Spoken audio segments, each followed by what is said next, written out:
It's been a while. Still childless? Such a defective product for not being able to show off any grandchildren.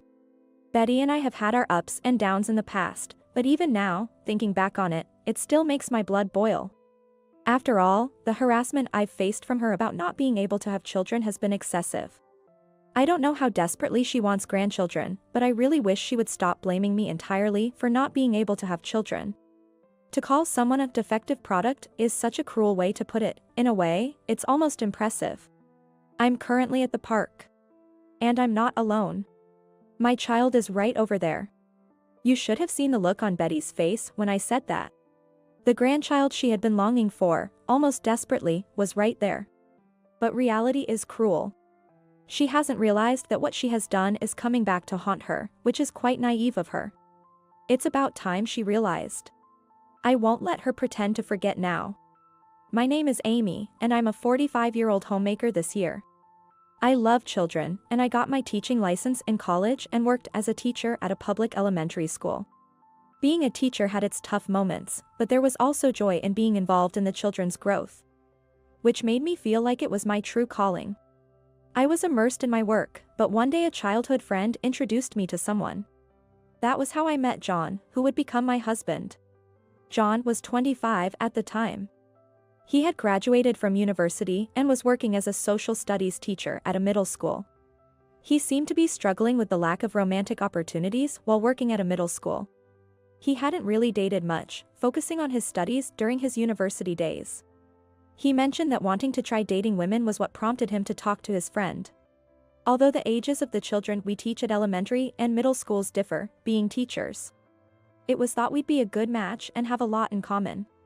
When my friend introduced me to John, I wasn't seeing anyone and was dedicated to my job. So, I wasn't very enthusiastic about the introduction, but since my friend had gone to the trouble, I thought I should at least meet him once. I remember it clearly. We had arranged to meet at a cafe, but he was nowhere to be seen when the time came. I thought I'd wait another 30 minutes before leaving, but then I saw someone running into the cafe. Sorry to keep you waiting. John came in out of breath, looking like he could barely stand. No, it's okay. I was just getting a bit worried. Actually, a student in my class asked me for book recommendations. We got so caught up talking about it that I lost track of time. Hearing his response made me burst out laughing. At the same time, it was clear to me that he was not a bad person. If he could get so involved in a discussion about books with a student, it showed he was well liked. And the thought of John getting so caught up in recommending books to a student that he forgot his appointment was somehow endearing. Sorry, I shouldn't laugh so much when we've just met. But now, I really want to know more about you. Really? Seeing you smile made my nervousness just disappear. You were nervous? Yes, well, I didn't expect to meet such a wonderful woman, John said, somewhat bashfully.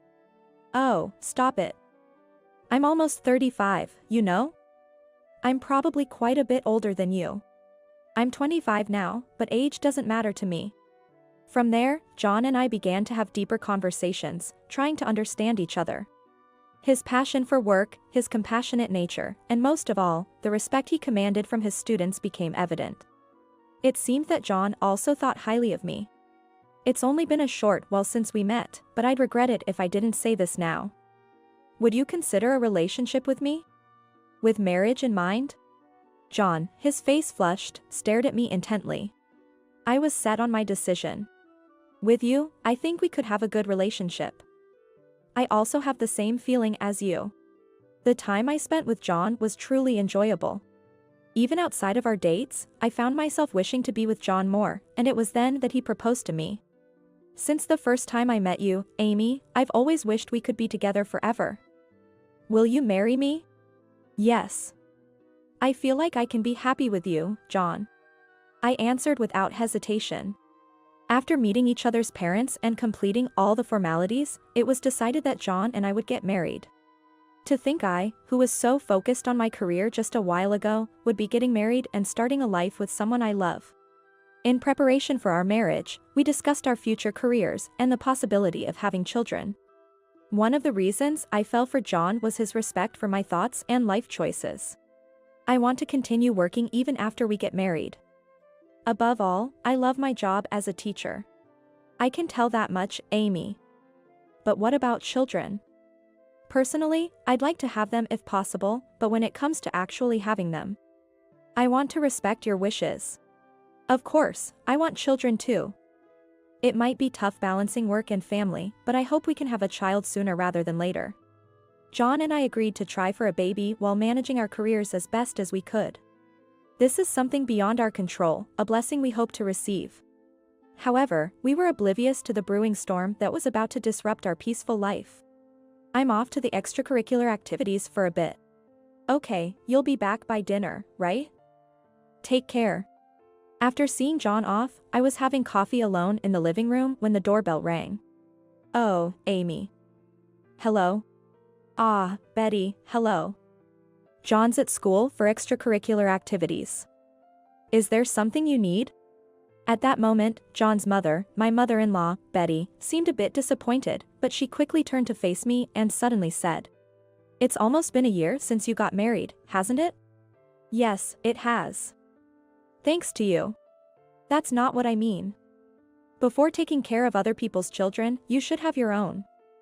If you can't even manage that, you might as well quit your job." Betty looked frustrated, as if her message wasn't getting through. That's quite sudden to say. Isn't it about time? Or were you planning to wait until the stable period? Children, you mean? You're 35, aren't you? Having 2 or 3 children is normal. The sudden talk about children took me by surprise. This isn't something I can control at will, and I decided to be honest about it. John and I have talked about it, and we'd be happy to have one. We'll let you know right away if I get pregnant. What are you being so nonchalant about? I don't understand how you can afford to be so leisurely about someday. I was taken aback by her nervous demeanor. After all, she seemed so calm and gentle when we met before our marriage. I'm sorry if I've offended you. But this isn't something I can manage on my own. So what are you saying? It's John's fault? Saying this, Betty briskly walked into the room. Then, from inside the room, I could hear Betty's voice. "What's this machine?" I bumped my foot into it. "I'm sorry, that's an air purifier." "An air purifier? This big?" I have a house dust allergy, so I'm particularly careful about the air quality. I'm sensitive to house dust, and I start sneezing uncontrollably. I keep it to clean the air. I'm sorry if it's in the way. Then, Betty let out a heavy sigh. Ha! Are you saying you're coddling yourself with that? Excuse me? Coddling, you say? Well, yes. All this talk about dust and dirt is why you're physically weak, right? And if you need to ventilate, just open a window. Unfortunately, this apartment is on the 2nd floor in an area with heavy traffic. I'm also concerned about the exhaust gases. No, but there are exhaust gases, so I can't really keep the windows open that much. Relying on such a nonsensical machine. It's because of things like this that you can't have children, isn't it? Betty, ready for a fight, looked at me as if she was convinced she was right. Because you want children, don't you? Then come to my house next week. But it's fine. My husband has already passed away, and I'm the only one there, so it won't bother anyone. It seemed like I had no choice but to go. The mere thought of it was depressing. The following week, I visited Betty's house. Come this way. Betty pulled my hand and led me into the living room. As soon as I entered the living room, a strange scent hit my nose. Excuse me, but... I hesitated, unsure how to describe the peculiar smell, and then she handed me a cup that seemed to contain something like tea.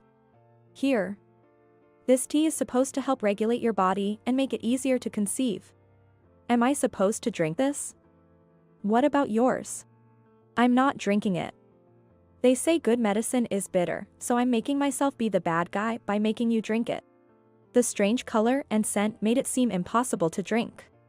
While I was struggling, she opened the zipper of my bag and shoved in something that looked like a paper bag. What's this? Don't go through my bag like that. Please stop. Don't make it sound like I'm a thief. This tea works best if you drink 4 cups a day. And next, there's this. Betty then dragged me to the yard. Seeing a mountain of laundry, I was puzzled. What's with all the laundry? The gauze towels, small clothes, and bibs didn't seem like they belonged to Betty. I got them from an acquaintance. They say that handling and washing children's items can make it easier to conceive. It's also good practice for when you have children. Then, she brought out a large tub and a washboard. They say if you wash with all your heart, the child will be happy to come into your womb. I was left speechless as she confidently walked back to the living room. Indeed, I do think about having children, and John and I have talked about it. But why is Betty in such a rush, despite our decision to take our time and not force anything? I was furious, but I couldn't just leave without doing anything. As instructed, I washed the pile of children's clothes with a washboard and hung them up to dry. Betty, I'm done. Then come back the day after tomorrow. Just like today, come over and wash. But I have work the day after tomorrow. Work? You can make time before or after work, can't you? If you really want children, you should be willing to make some sacrifices. Being stubborn, I followed Betty's instructions out of spite. After school, I would go to Betty's house late at night and diligently hand wash the clothes of children I didn't know, in the dark. My hands became rough from washing so many clothes in the cold. Despite using hand cream, my hands quickly became chapped from the dryness. What happened to your hands, Amy? John looked at me with concern. I hesitated to tell him the truth. To me, it felt like an outdated superstition, but for John, it was something his mother was doing. I was worried about speaking ill of his mother, especially since he also wanted children. Actually, your mother has been asking about when we'll have children. She told me that hand-washing children's clothes can help with conception. So I've been going to her house every other day to wash them. John looked at me incredulously. What's that? Does she seriously believe doing such things will lead to having children? John seemed to ponder for a moment before decisively speaking up. I'll talk to my mom about this, so you don't have to go there anymore. Actually, she has a decent inheritance from my father and had said before that she wanted to try living on her own. Not to rely on me or her future grandchildren. Also, I think I should visit a doctor. A doctor? Why? Because having children isn't just a woman's issue, right? Maybe the issue is with me, and it's better to know, don't you think? I admired this about John. He would consider my troubles as his own and think through them together. Thank you. But don't overdo it. It's for you, Amy. It would be harder to stay silent while all this is going on. However, Betty wasn't going to settle down just like that. I talked to Mom. You don't have to go to her house anymore. Thank you, John. I'm sorry for putting you through this. No, don't worry about it. Actually, it seems like the difficulty in conceiving might be due to me. John spoke with an apologetic tone. But the doctor said it should be okay, with medication and regular checkups. Let's see how it goes for a bit, and if nothing changes, we'll think about what to do next. It seemed like the issue was resolved for the time being, but it wasn't over yet. Sometime later, a package arrived at our house. The cash-on-delivery package was from Betty. Upon opening it, there were several books and a lengthy letter. The letter expressed anger about the conversation I had with John regarding Betty. The books were on pregnancy and parenting, and they seemed quite old. Honestly, I felt a mix of anger and disbelief towards Betty's actions. John seemed to feel the same. I told her to stop, and she's still doing this. What should we do with these books? Honestly, even if she says to read them, Mom must be blinded by her desire for grandchildren, not seeing anything else. I'm truly sorry for making you go through this. After some thought, John chose his words carefully. Being caught between me and Betty must have been difficult for him. My mom is important, but I want to protect my wife, Amy, the most. If it means hurting you, then we need to reconsider our relationship with her. But, she's still your mother. I don't want you to regret anything if something happens. It's unavoidable for ceremonies, but we don't have to interact beyond that. I'm really sorry for not noticing earlier. John apologized deeply. We decided to minimize contact with Betty, except for necessary ceremonies, and to block her calls and refuse her packages. John seemed to be sending her some money personally, but that was between them, so I chose not to say anything this time. For a while, we lived peacefully without seeing Betty.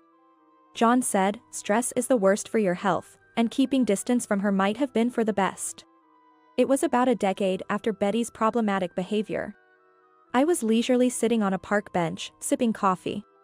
While I was enjoying my coffee for the first time in a while, a voice came from behind. Long time no see. Still childless?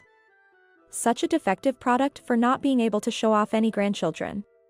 For a moment, I couldn't recognize who it was.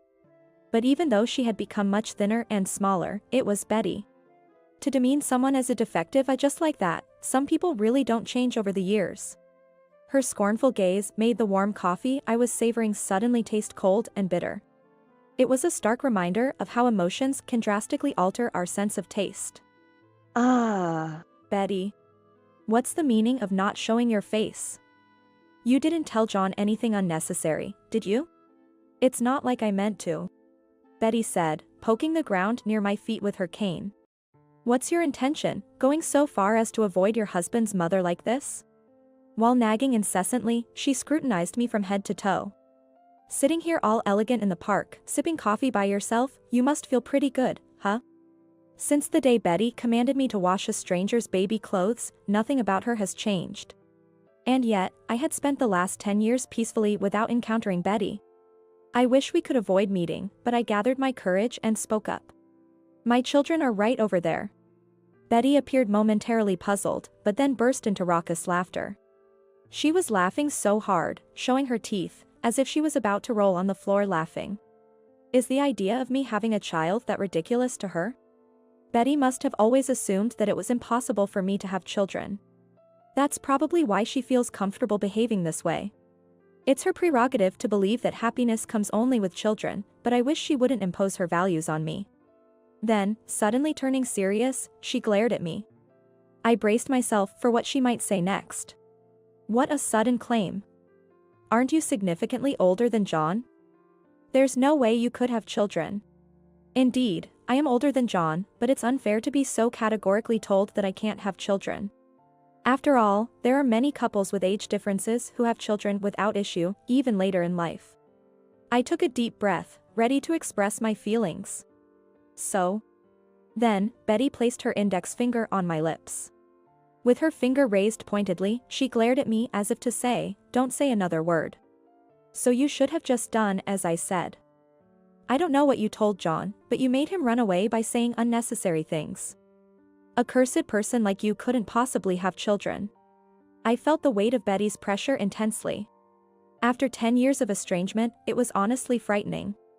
The thought of being overwhelmed by this pace filled me with anxiety. As Betty berated me, children approached from a distance, looking at us with worried expressions. I felt terrible for making them see me like this. Mom? What's happening? Is this lady someone you know? This person is. I hesitated about telling Emily and Emma the whole truth. Despite my bitter memories, Betty is their grandmother. Should I keep them apart based solely on my personal feelings and reluctance? I was unsure how to introduce her. Emily and Emma had never met Betty, nor had I ever mentioned her, so they wouldn't suspect she was their grandmother. Then, Emily and Emma started whispering to each other. They seemed to be trying to whisper, but I could hear them. Emma. Do you think this lady might be? Right? Emily, do you think so too? Because she was here the other day too, it's definitely her. Betty, pretending not to notice their whispering, tried to approach Emily and Emma. She reached out with trembling hands, but the two looked at her with indescribable expressions. Indeed, to Emily and Emma, she was an unknown old woman. Suddenly being approached with a trembling hand must have been quite frightening. Could it really be John's children? My grandchildren? Betty moved even closer to Emily and Emma as if it was a touching reunion. Then, Emily and Emma took a couple of steps back and said to Betty. You're the nagging old lady from the convenience store, right? What do you mean? Are you sure? I thought the same. I was confused as they suddenly became excited. She's always at the convenience store near our swimming school. Right. We always see her yelling at the clerks. What's going on? The lady from the convenience store near our swimming school. She's famous for always yelling at the clerks to get her money back. Exactly. She only yells at the younger people, but she doesn't say anything when the manager with the name tag is there. This was new to me, but it was clear she chose her targets for her tirades. It was as if she only attacked the weak. I'm just teaching them that they should listen to their elders. I'm doing the right thing. Such. Emily and Emma looked at me. Perhaps thinking I was being unjustly accused by the nagging old lady from the convenience store, they suddenly sprang into action. Mom hasn't done anything wrong. Please stop. Betty, pretending not to hear, moved closer to them. For Betty, meeting Emily and Emma must have been a moment filled with emotion. This is evident from the tears welling up in her eyes. Really, my grandchildren? Well, since we've met, let me have a good look at your faces. Don't come any closer. If anything happens to Mom, I'll sound this. Emma said, brandishing a personal alarm.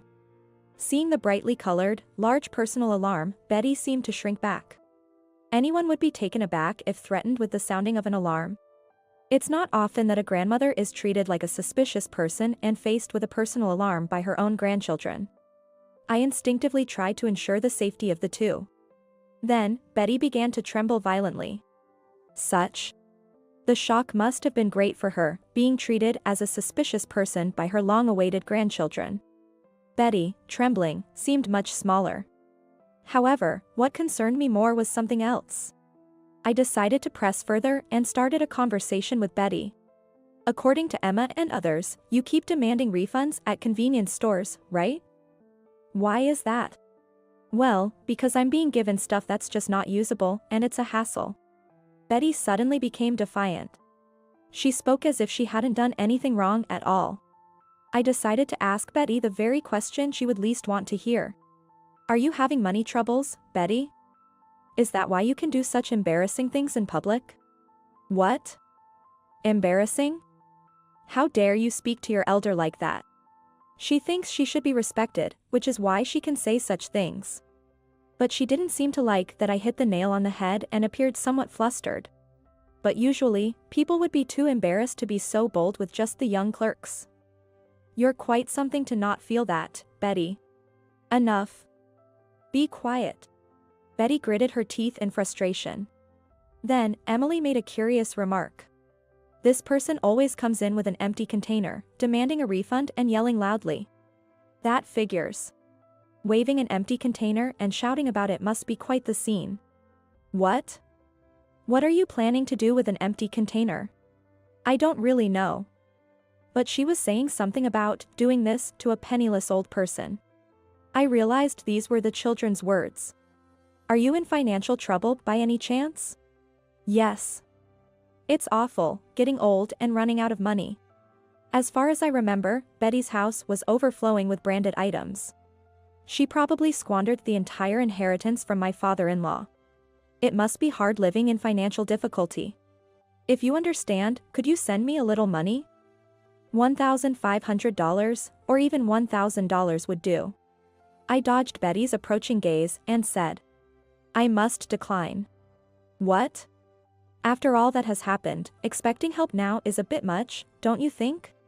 Then, Betty glared at me with frustration. You must be heartless. To not extend a helping hand to a frail old person like me. She still seems to think it's her right to be helped. But there's no need for that. You've brought this all on yourself. How pitiful for these children to be raised by someone like you. Then, Emily and Emma stood in front of me and addressed Betty. We're not pitiful at all. We love our mom, so stop saying such horrible things. If you keep saying such terrible things, we'll really go to the police. Betty was lost for words at the sudden retort from Emily and Emma. She must have been shocked, especially by the grandchildren she desperately wanted, threatening to go to the police. I wouldn't be able to stand it if I were in her shoes. If that's the case, shall I give you what you really need, Betty? Really? Just wait a moment, please.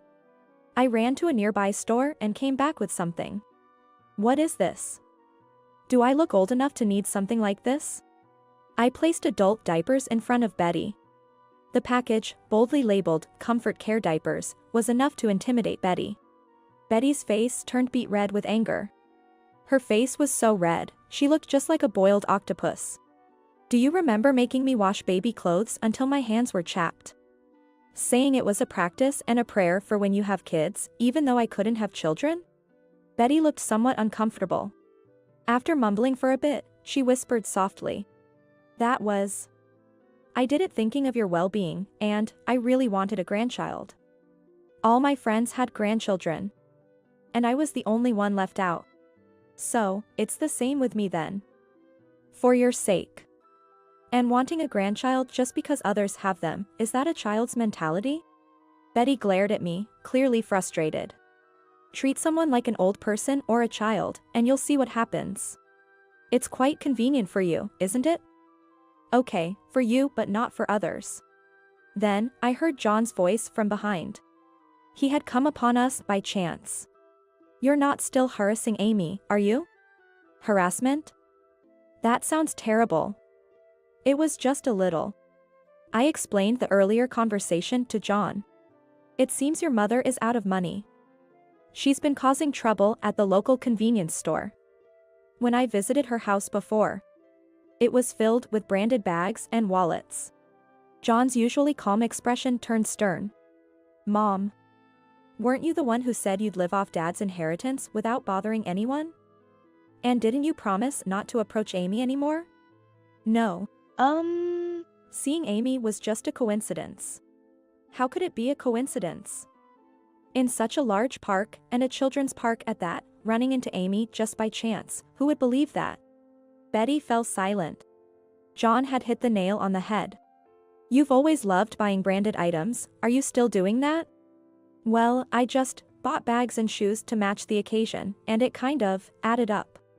I was even sending you some money from my allowance, and to think you were buying so many bags and wallets. I told you to only buy what you need. Didn't I? I feel betrayed. Then, Betty clung to John. This is all a misunderstanding. It's not true. What's the misunderstanding? The lie? It's clear now that you're a liar. Don't contact me anymore. And obviously, no more allowances. John turned on his heel and didn't look back at Betty again. Betty collapsed on the spot. Being rejected by her own son, she might never recover. If only you had had child sooner. If only you had them while I was still around to see. Well, it's not like I had children for you, Betty. I left those words behind and headed home with Emily and Emma. I never wanted to see her again. I thought I wouldn't. I had warned Emily and Emma to be careful of Betty when going to and from school or swimming school, but they never encountered her. One day, when I had almost forgotten about her, the hospital called. A few days after our encounter, Betty had tripped over a step at a nearby supermarket and fallen. When I went to the hospital at their request, Betty was there looking diminished in her bed, along with the supermarket manager and a police officer. Betty had unfortunately broken her leg. Upon inquiring, it seemed she had been secretly taking items from the ready-made food section and had been watched by the store staff. No, this is that. I don't want to hear excuses. It's embarrassing, so please don't contact us again. What can I do? John used to send me money, but that stopped. I was at a loss for words. And nobody would give me your contact info, I was just so lonely. I suppose so. Apparently, she had tried every possible way to get in touch with me again. She must have been asking around, hoping someone would disclose our whereabouts. Betty always believed that if she asked, people would comply. However, I had taken precautions beforehand. I had informed various parties about Betty's behavior and the unpleasant experiences in the past, while also asking them not to give out my contact information. I didn't even want to imagine encountering someone as self-centered as Betty again. It turned out that no one had given Betty our contact information. I heard that some had even blocked her calls, which suggests she was quite disliked among her acquaintances. Anyone would surely keep their distance from such a person. Given her character, it wasn't surprising to hear she was blocked by some. In the end, Betty spent her days in the hospital alone, feeling lonely. Apparently, she lashed out at the hospital staff due to her stress and was severely reprimanded. As long as it stops there, it's fine, but who knows what the future holds. Continuing to rampage without realizing how much she is disliked is typical of Betty. I am living happy days with Emily, Emma, and my husband. I was worried about what would happen when we unexpectedly met Betty in the park, but I'm glad I took decisive action. It was a good decision to discuss the issues with Betty with my husband properly. We sought treatment together as a couple, and as a result, we were able to meet our 2 daughters. I've also clearly understood that not cherishing people like Betty can eventually come back to haunt you. Mom. Come here, quick. Mom, you're so slow. Emily and Emma are beckoning me with bursting smiles. I rushed over to catch up with them and gave them a big hug. I want to cherish and live these happy days with Emily, Emma, and my husband, savoring our happiness.